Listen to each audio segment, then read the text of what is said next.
like being used. It means I have a purpose. Have you ever heard that song? It's called I Love It, I Love It, I Love It. It's a very catchy tune, and my kids friggin' love it. They play it all the time, so I've like really got stuck into it.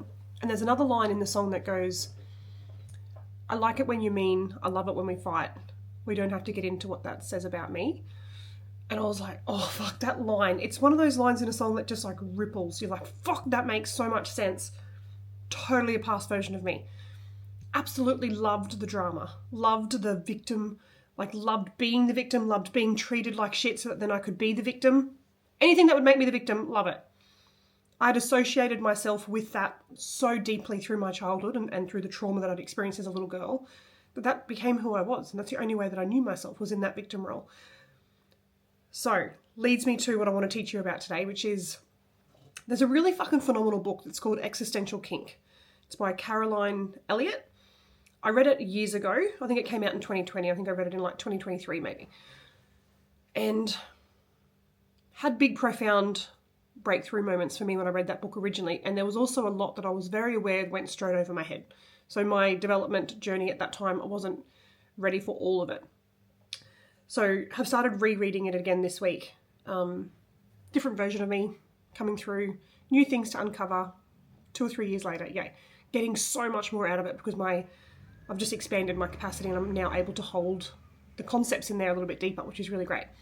Basically, the book is deep, dark, shadowy bits of yourself that you secretly fucking love. Like, I like it when we fight. I love it when you mean. We don't have to get into what that says about me. Deep down, do you actually fucking love the drama? Do you actually fucking love being treated like shit? Now, are you actually going to go and tell your mum that? Like, mum, I really love it when boys are mean to me. No, you're not. You're probably not even going to acknowledge it to yourself. But through places like this book, through songs like that, it's become really aware to me of how that past version of me totally loved it. And I created my environment to absolutely reflect that.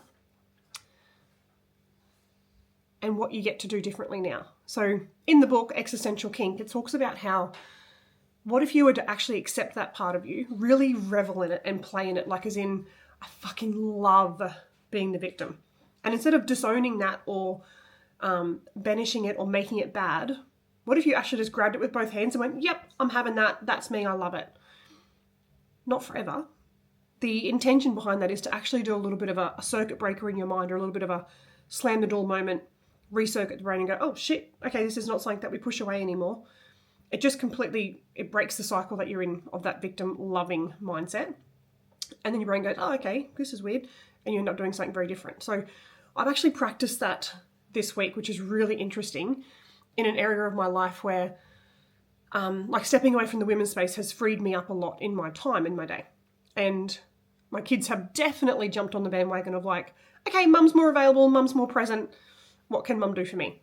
So like getting me to do their washing. The two girls usually do their own washing and I've been doing that. Sonny literally just rang me 5 minutes ago and was like, Mum, can you bring me Macca's to school? And I was like, this feels weird. Like, does school let you just fucking walk around with a bag of Macca's? He's like, yeah, I can eat Macca's. I was like, cool, let's do it. It's Friday. I'll bring you some Macca's. Passing it through the jail bars of his schoolyard. So there was this part of me that, if I'm really honest with myself, I fucking love being a mum. Not even honest. I'm very open about that part of my life. What I haven't been so open with, which I have been hiding in a little bit of shame, is I really love being a stay-at-home mum, and I really love not working. So this last couple of weeks, I've sat back in business and I've just like been coaching my clients and a little bit of content here and there, not much else. There's been a lot of downtime, which I've been totally, my nervous system and my body really needed that rest.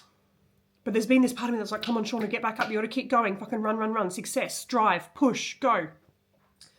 And there's actually this deep, dark, shadowy part of me that's like, I actually don't fucking want that. Now, please stay with me here, because I do want that.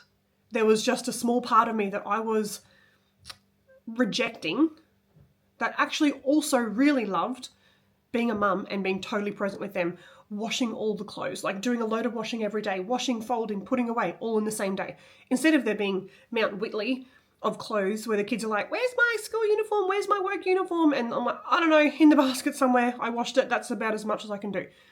Now, fully present, I'm like, it's in your drawer. I washed it yesterday. It's in the top drawer on the left. My God, I fucking actually deep down love that. And yet I've been living in this world that really values the success, the drive, the masculine, the push, the big dollars. So I was making that wrong about myself, that I really loved being a stay-at-home mum. So with the help of this book that I've been rereading, I'm like, okay, so how about I just stop disowning that part of myself and actually start to grab it with both hands and really revel in it and just be like, oh, I fucking love doing nothing all day. I love being a kept woman. I love being taken care of. I love going over and above for my children and dropping Maccas to Sunny through the fucking school bars on a Friday. I love it. Instead of making that wrong or mean that I'm not successful or that I should be doing more, okay, let's just play around with it. I love it. Like almost get like pleasure out of the wrongness of that. So this book, let me be really clear, it is probably not for everyone. You definitely need to be at a certain stage of your evolution to be able to play with that. But like I said, I read it years ago and took what I could from it. And then this next version of me is totally capable and able to hold so much more of the concepts, which is great. So I've been playing with this. And then yesterday, I've been playing with it for the last 2 days. And then yesterday I had the most fucking epic day, right? So did nothing till about 3:30. I mean, I made content. Did a YouTube video, broke it up into little snippets, put it all over Instagram, scheduled a lot of posts. It was not a scheduled day. It was a free-flowing, sitting on the couch. Yeah, I might make a video because I feel like it right now. Really reveling in this, like, the wrongness of not having a to-do list and the wrongness of, like, being lazy, which is, like, my worst fear is being called lazy. So I'm like, I'm just going to sit in the fucking revel in the wrongness of this right now. Really playing into this existential kink. Had the best freaking day. Like, reached out to a couple of women who used to come to the women's circles with me in Toowoomba. And generally just out of like, their name popped up on a comment on Facebook and it made me think of them. And I just sent them a message and I'm like, how you going? It's been a couple of years. And then like them messaging back and being like, I'm really struggling right now. And I'm like, cool, let's jump on a call. I'm free all day. And just genuinely jumping on and having a supportive coaching call with these women for no other reason than I've got the time and also resources and skills and knowledge that can help you. Let me just fucking download that onto you.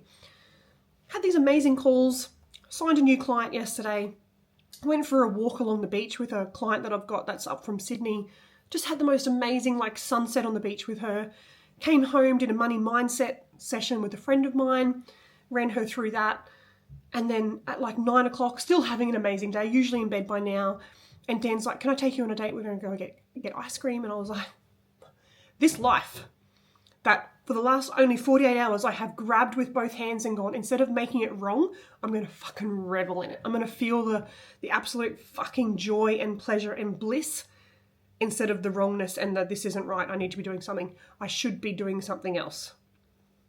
I should be doing more. No, fuck that off and grab it with both hands and just go, the pleasure of doing it wrong. The fruits of that, can I just tell you, I have actually like, rather than just sitting in the doing nothing stay-at-home mum mode, it's actually made me go, it's not as exciting anymore when I make it not so wrong. So I may as well just go off and be amazing and super successful in business. That's exactly what I did yesterday.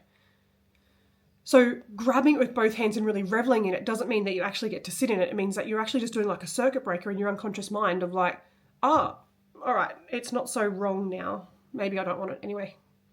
Totally mind fucked myself, basically. So I now feel like a ninja. I now feel like a mindset ninja. Moral of the story. Comment below if you have grasped any of this. Like, I'm aware that, like, I don't know whether this is just in my own little Shauna world fucking epic, but I was like, holy shit, I'm playing with the magic of life right now. I am like manipulating and playing with energy and magic and my unconscious mind and the creation that I have and my creative portal and like shit. Someone tell me that they get this. Or am I actually just speaking Delulu? Either way, can I just tell you, I am okay with it. Have a great day.